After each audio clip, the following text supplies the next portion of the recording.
What's going on, everyone? Welcome back to the podcast. It's I don't even know what to feel a little bit.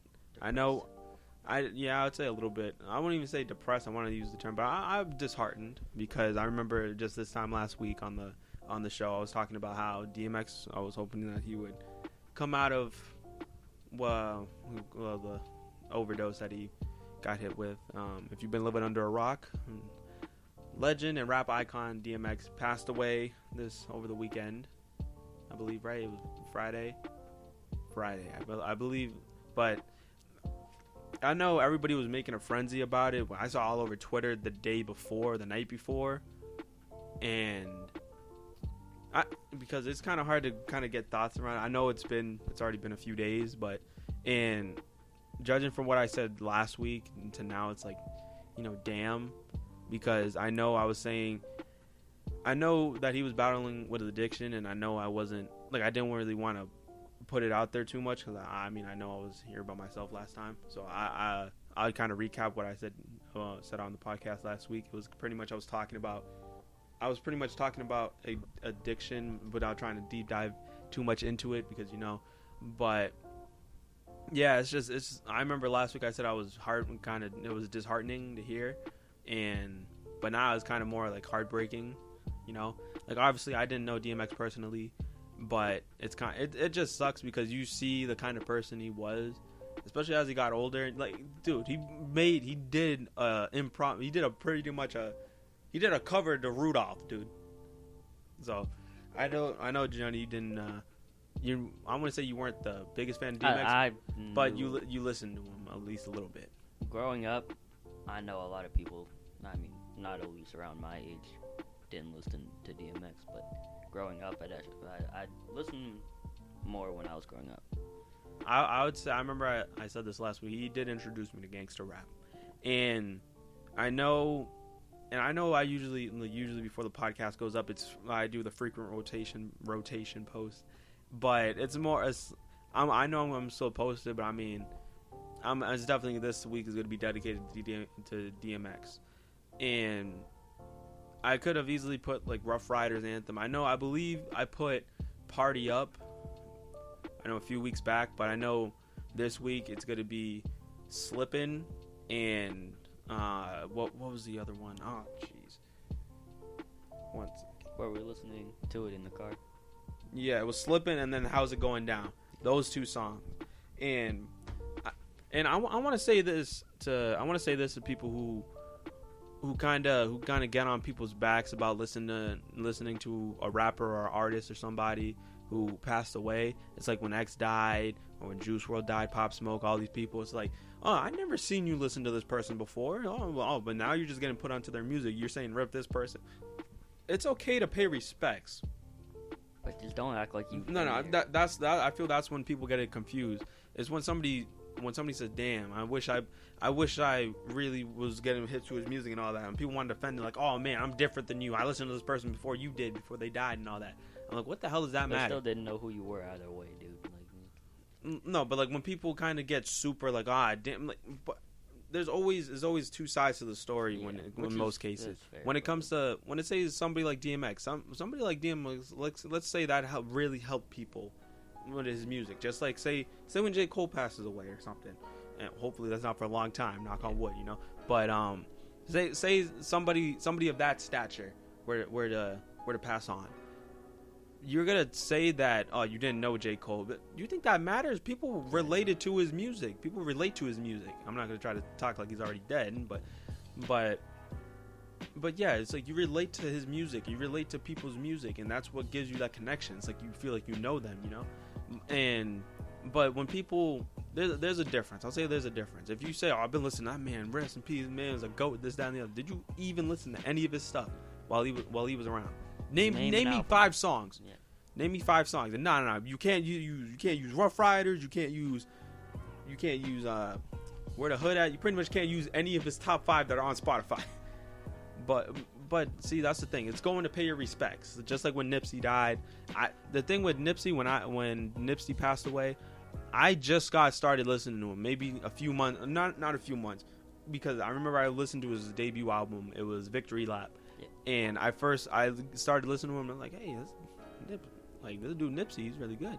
And then I like not even a few months after listening to him, or a few weeks actually, man gets gunned down in California. So it's like, damn. And honestly, Nipsey was like a hood savior first before he was ever an artist. Yeah, I remember he was like with interviews and things like that. He brought the community together, and it just sucks. And that was before he was even on the scene. I mean, he was just. Granted, he had music coming out before he really started getting big, and he just released the debut album, Victory Lab, when it was back that's when he really came onto the mainstream. That was a good album too. I'll say my favorite song when I was listening to Nipsey was "Right Hand to God." I think that song really connected with me. But what was I know it was I think the next favorite song for Nipsey is "Save the World." That I really like that song too. And I know with DMX, I can go I'll pretty much, my favorite DMX songs would probably be everybody else's favorite DMX song. And I know some people definitely listen to him more than I did, and people are way bigger fans of DMX than I was. But that didn't mean DMX still wasn't DMX. To me, was probably in my way, in my perspective, DMX to me was how Tupac was to certain people. When it just came to that gritty rapper who kind of kept just the way DMX spoke was his sound. Really you can never forget his sound. Can never forget that guy's sound. So it's just a shame, and it was really nice that Jay-Z and Beyonce, they bought. I don't know if you know this, but they bought his masters. Man had 17 kids. I didn't know that. That was crazy, but I remember seeing videos even during the summertime, and I remember seeing videos of DMX at an amusement park where whether it was him and his friend or him with his kid, it was like, damn, it's like, I hope DMX is doing good, man, because it's like I got to thinking, I know DMX was been through some stuff, and I know he was dealing with addiction and things like that. I'm like, I was really hoping that he was really over the hump, and that's why I feel it's so disheartening, because you see him happy, and you see and that's what everybody. It's not just with somebody with DMX's stature and things like that. Even somebody and all that stuff. And I gotta say this: if you feel like you're going through something, it doesn't hurt to reach out to people, and it doesn't. And I know I remember Tyrese. He kind of put in really good words. He's like, it was something along the lines of your battle of addiction. You couldn't overcome it or something, but people knew that you were a child of God and all this other stuff. And it was really heartfelt. I wish I had the words in front of me of exactly what he said, because I don't want to put words in his mouth. But long story short, he was praising DMX. He's like, I know you lost your battle with addiction, but your positivity and your light was gonna forever shine. I think it's something along those lines. It's like, God. And if it makes people feel better, DMX was, as you said, a believer in God and stuff like that. And I mean, shoot, yeah. It doesn't matter how early you go, you always go on God's time. I know they did. I believe his label dropped what do you say? It's pretty much, I forget exactly the wording. It's like postmortem. Okay, well, they dropped that, pretty much his greatest hits, and then I believe there's a whole EP of his of prayers that DMX. I want to use the right vocabulary for it, but DMX says prayers. There's a whole list of him saying prayers, or reciting prayers. There we go. But I mean, just to cap it off, rest in peace, DMX. I'm gonna continue. I've been listening to the music that I fell in love with from him, and I hope we are not glad that you were gone. We are glad you were in a better place. That's a good way to put it. Well, getting sad news out of the way. Time for there's really no good way to transition out of that, but gotta move forward, But so, the biggest thing we got to talk about now, and we've kind of been alluding to this the last few weeks, the debate between, well, not really a debate, but just the discussion of baseball versus basketball. And I think this is a really good discussion for you and me to have, because me being the baseball player and loving the game of baseball, and you being the basketball fact that we had the most heated one-on-one, the most heated unintentional one-on-one this morning. I mean, no, but see, that's the thing. It's like whenever you ask, we're not gonna argue. You never asked about, oh, you want to go play basketball, or you want to go to the park? It's like, yeah, we're going to just shoot around, right? Nah, it's you saying yeah. Full court press. not this full court press stuff. I never learned how to dribble, or at least dribble good. So it's like I didn't either. I really didn't. Like, no. I mean, you dribble better than anybody else I really know right now. So I mean, you can't say you're a bad dribbler. No, I'm not saying I'm a bad dribbler. It's just I never did drills to make myself better. The more you play, the more you get a feel on how to, like, do certain things. Like, if you want to do it behind the back, you'll just randomly pull it out of your one day in a pickup game. Pull out of your bag. Wow, I just did that. It's like, and then you continue to do it. But that's at least how I learned how to dribble. But it comes because I remember the reason I'm talking about the whole debate or not the debate, but the whole discussion of baseball versus basketball is because I saw on Instagram it was Instagram, but it was a TikTok. Again, I don't even want to get into that. People being incompetent. But anyways, it was saying that. Well, no, it was a little competition between a basketball player or a college basketball player and a college baseball player, and they were doing curls. And the basketball player bowed out, I think, the second to last set of weights they did, and the baseball player did all the weights that they had. And people were trying to say, like, oh, basketball's still a better sport, this, that, and the other. Actually, I could probably pull up some comments right now. And yes, we are putting you on blast.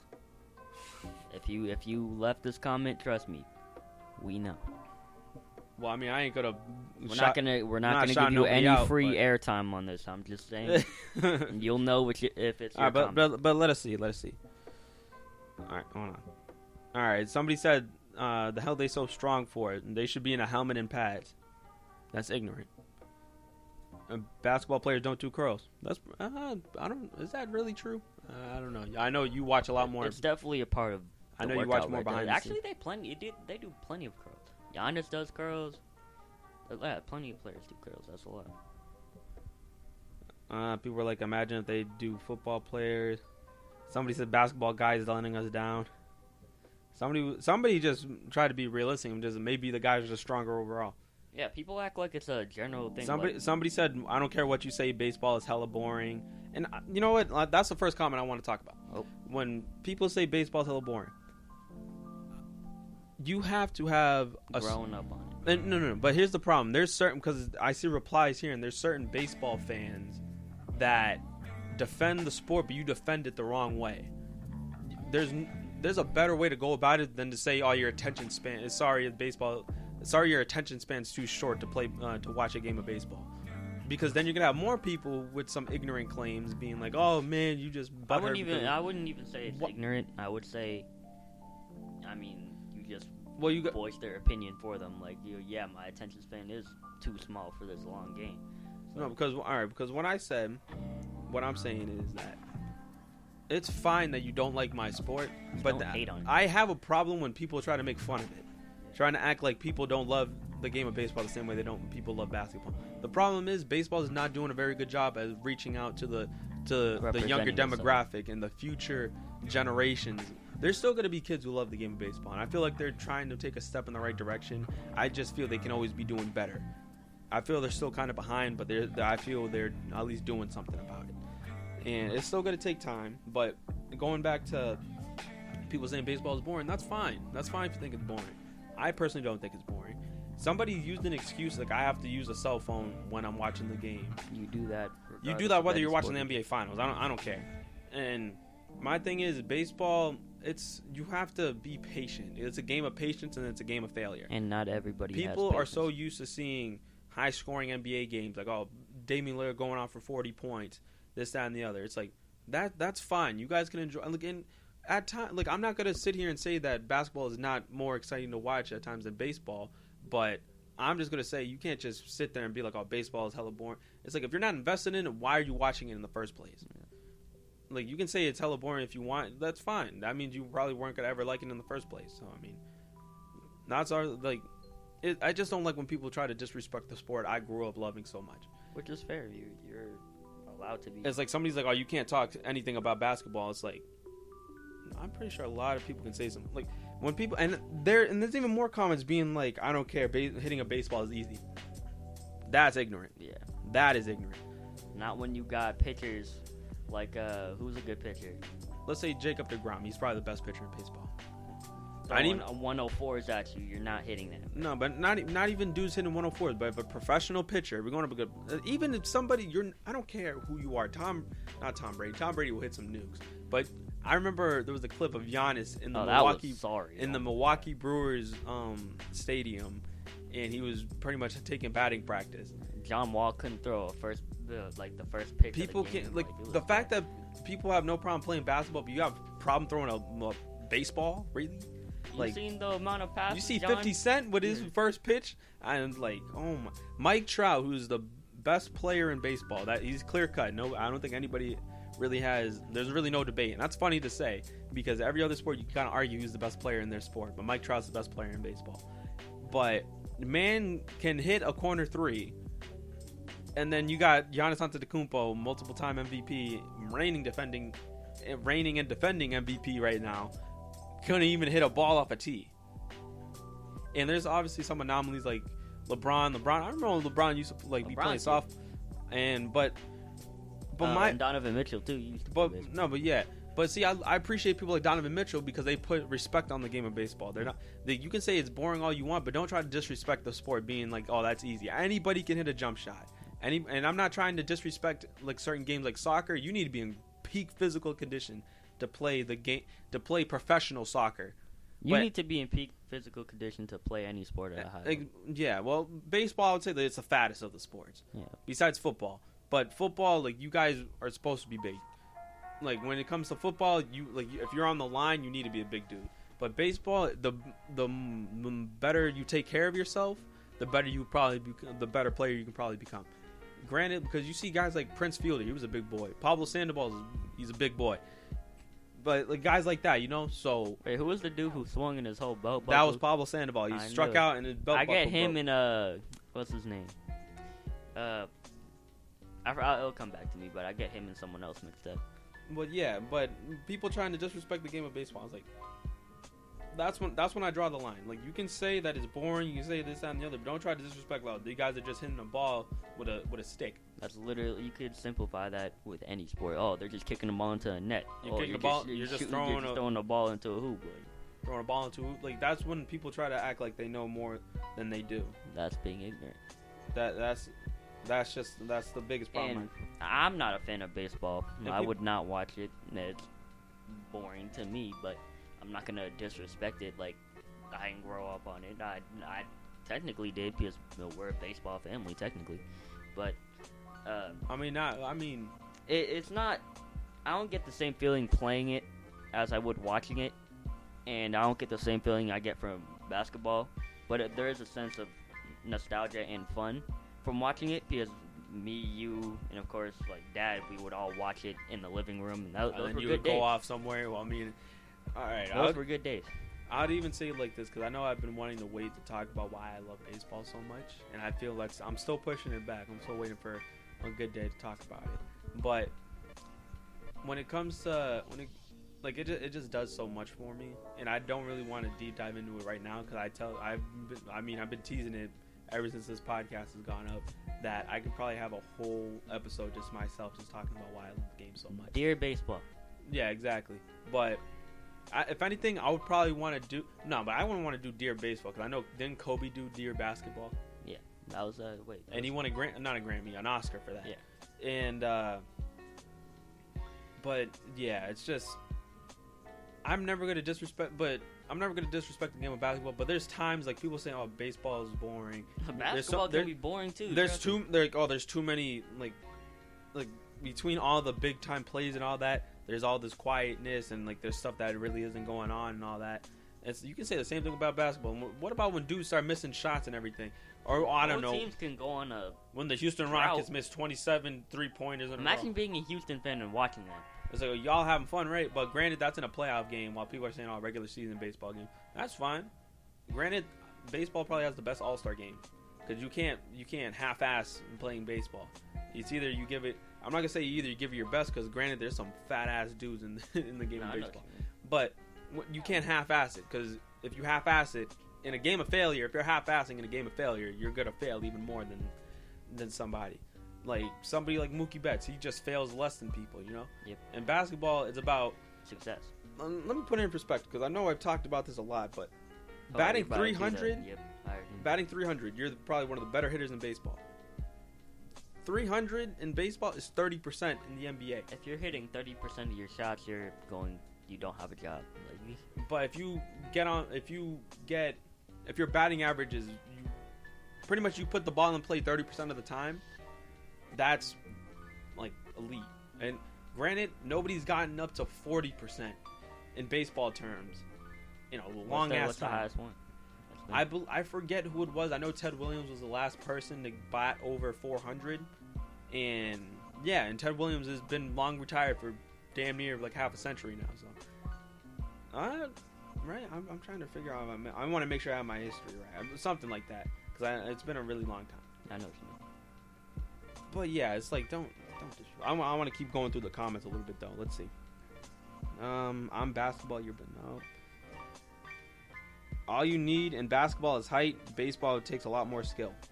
That's ignorant. See, that's the problem when it comes to some of these takes, because that's not true either. Because basketball, look at Isaiah Thomas. Isaiah Thomas, the greatest player. 28 a game. 29. Well, he's 28.9. But I mean, who's keeping it? But 29, 30. but here's the thing: Isaiah Thomas went on a tear for a decent chunk of his career, and then all accumulated with Boston. And now he's looked at as the greatest player under 6 foot. Yeah, and he is. And Allen Iverson, dudes like that. Muggsy Bogues, who was the shortest player in history. And you can be a tall player and still be useless in the league. I mean, shoot.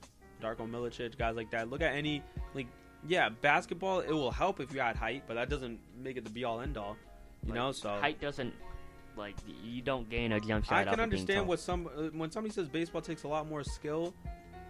I'd say it does take a lot more skill to play the sport, but height has nothing to do with No, with baseball, you can be... the thing is, you can't... when I say you can't half-ass by playing baseball, you can get away when it comes to your physical stats. Yeah, I know what you mean. Like I said, it's coming back to people's weight. You can be short, you can be tall, it doesn't matter. Basketball... Dingers come in all shapes and sizes. That's the thing.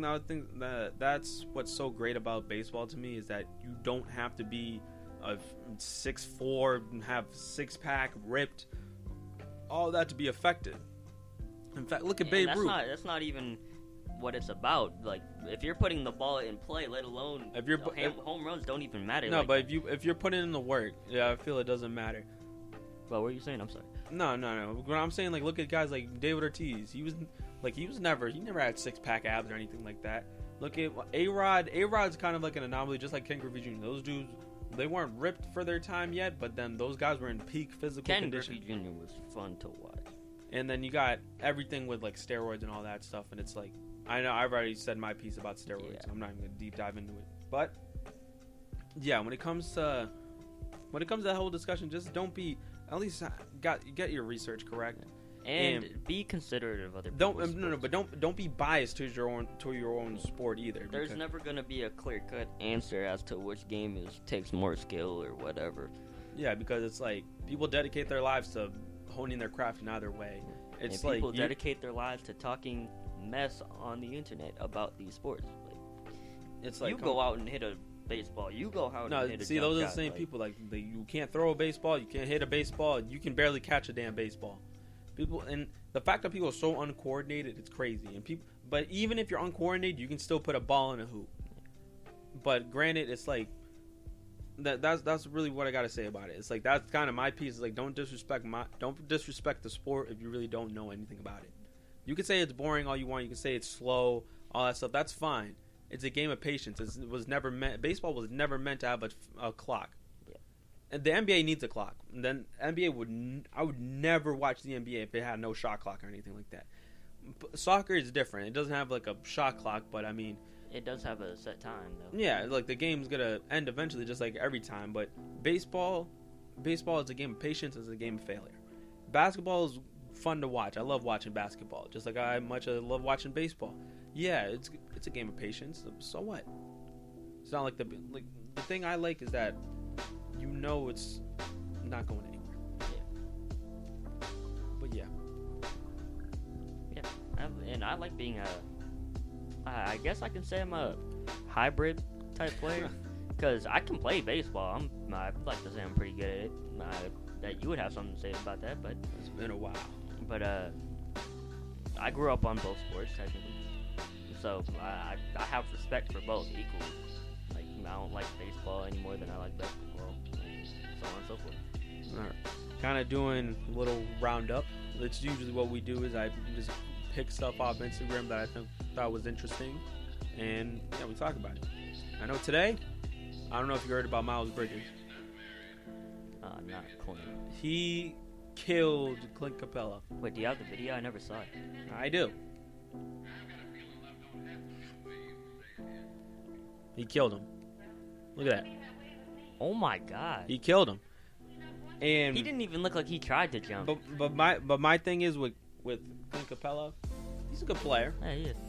But I mean, like, damn, like, you probably got. I mean, we're not gonna lie and say he hasn't blocked some of the greatest players in the league. No, Clint Capella's a good player. He's a good player. And Miles Bridges, he can jump out there. Miles Bridges, I need men that average. He needs to step it up. Like I was 9 expecting points when Kemba left, I was expecting Mans to kind of like put himself out there a little bit more, kind of elevate his game. I remember I picked him in fantasy last year. That didn't help. He needs to step it up. But shoot, at least he can jump out the gym, you know. But that athleticism is only going to get you so far.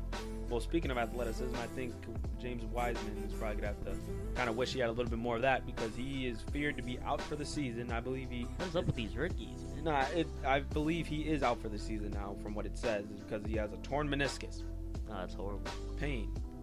And I don't really watch Golden State Warrior games like that. I mean, I really don't. You just hate to see a rookie. No, it's always sucks when a tall guy gets those knee injuries, or not knee injuries because you're meniscus, but it sucks to see things like that, especially in a young player, and it's just, you know, it's unfortunate to say the least. But I mean, shoot, who do you? Just a quick tidbit: who do you think is winning Rookie of the Year this year? So because LaMelo's out, you got James Wiseman out now. Probably Anthony Edwards. I mean, he's either Anthony Edwards or Halliburton, but I think Halliburton. But some people, he's up there. But some people still believe LaMelo should still win it. Even I don't think so. I kind of feel once you are out for the season, unless you were really putting up numbers that were helping your team like get to the playoffs. Like if you weren't on the team wasn't making the playoffs. That's one thing. Anthony Edwards, and guys like LaMelo, because people were trying to say that this draft class this past year was underwhelming. It was just LaMelo and Anthony Edwards, and then the rest. Plenty of good players like Halliburton. Who else? Peyton Pritchard. I mean, for our team, but yeah, I wouldn't disrespect this. I wouldn't disrespect this draft class. It's not like next year's draft class is going to be great too. I mean, that's what people always. We just gotta see how the players play out. Cooper coming in. Again, I know we had this discussion, but it doesn't matter what these guys are doing in high school and things like that. Because Michael Porter, I mean, granted, Michael Porter is a damn good player. Dude was putting up like 40 or something like that in high school per game. Like them. Isaac Okoro, I think, was putting up. Isaac Okoro, I feel Mans will probably end up stepping up his game eventually. But yeah, just I mean, on this lasting story, speaking of Anthony Edwards, his team, the Minnesota Timberwolves, and I know I brought up Alex Rodriguez earlier. Alex Rodriguez apparently is part of an ownership group to buy the Timberwolves. That's weird. I know if I'm KG, I don't know how I'd feel about that. Why? Because I know KG was having. Oh yeah. They had that whole handshake with the owner being like, "Hey, I want to buy the Timberwolves one day," and it's kind of.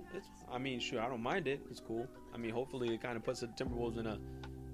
That does something. Maybe I'll see Cat playing for another team. Like, say I'm LeBron, man, I want to buy part of the Cavaliers, but I'm still playing. Can you do that? I don't think LeBron can be part owner of a team that he's not on. Yeah. Because no, but think about it. I think Michael Jordan was the closest person to that because they said the Washington Wizards ownership group, I think, said that, hey, play for us, and because he took on the mantle of being president of basketball operations in assumption that he was going to become the owner one day. And I don't think that happened after his playing career was done with the Wizards and everything. And that's when he ended up buying the Hornets. Well, the New Orleans Hornets, and then they came Charlotte Bobcats, right? Yeah. That's when they went Charlotte Bobcats looked like a college team. Like the way that just sounds odd. Yeah. Charlotte Hornets sounds a lot and better. They had fresh out of UConn Kemba.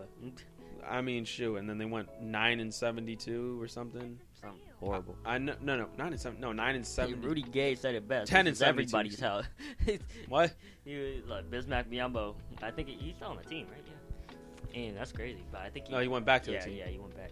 But he blocked a shot. He was like, "This is my house, bro. You have 8 wins. This is everybody's house." Rudy Gay. Very interesting career to say the least. I do like Rudy. Polarizing, but do like Rudy Gay. But it's fun. Baseball's back. The NBA season's still trotting along. The Celtics are. Tatum with 53, Zach LaVine with 50. That was crazy. And the Celtics are in the 7th seed. Hopefully, that means they're in the play-in tournament. But I would say eventually, if it falls off the rails, which I hope it don't. But if it does, might as well. Once they tank, they get a lottery pick, or maybe, I don't know, maybe you get lucky. Because there could be the worst case scenario. We miss the playoffs, hit the lottery, you get a top 3 pick or something like that. You trade it for friggin' Karl Anthony Towns or something, and then that's just worst case scenario. All that trade Kemba, all that. But I think that we may climb them up. Maybe not top 3 seed, but maybe 4 if we're lucky. Maybe at least as we're out of the play-in tournament. But yeah, a lot of stuff going on. But I'll say we wrap that up. Thank you guys for tuning in. Love you guys. Stay safe. Keep your loved ones close. And a bit of advice. Keep your enemies closer. No. Just kidding. Punch your enemies in the face.